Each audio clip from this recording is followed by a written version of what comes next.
हिमालय की तलहटी में बसा शांतिपुर एक खूबसूरत गांव था। यहाँ के हरे भरे खेत, कल कल करती नदी और ऊंचे देवदार के पेड़ इसे किसी चित्र जैसा बना देते थे। इसी गांव में 15 साल का एक लड़का रहता था जिसका नाम सैमुअल था।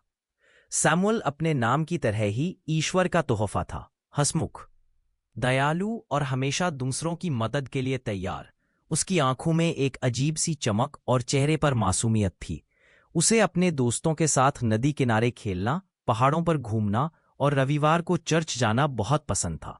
उसके पिता डेविड एक मेहनती किसान थे और उसकी मां मरिया एक प्यारी और ईश्वर में विश्वास रखने वाली महिला थी। सैमुअल का जीवन आनंद और हंसी खुशी से भरा था, जब तक कि एक दिन उस पर दुर्भाग्य का साया नहीं पड़ गया। एक शाम जब वह अपने दोस्तों के साथ फुटबॉल खेलकर घर लौटा तो उसे बहुत थकान और कमजोरी महसूस हुई। उसकी मां ने सोचा कि शायद खेलने की वजह से ऐसा हुआ है, लेकिन जब रात में उसका शरीर आग की तरह तपने लगा तो उनकी चिंता बढ़ गई। गांव के वैद्य ने कुछ जड़ी बूटियां दी, लेकिन सैमुअल का बुखार कम होने का नाम ही नहीं ले रहा था।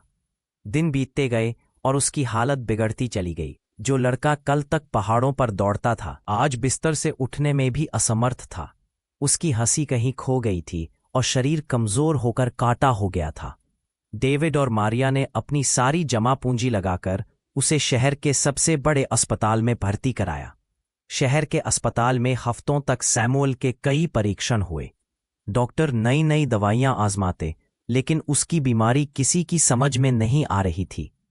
एक दिन सबसे बड़े डॉक्टर ने डेविड को अपने कमरे में बुलाया और निराशा भरे शब्दों में कहा, हमने अपनी पूरी कोशिश कर ली है।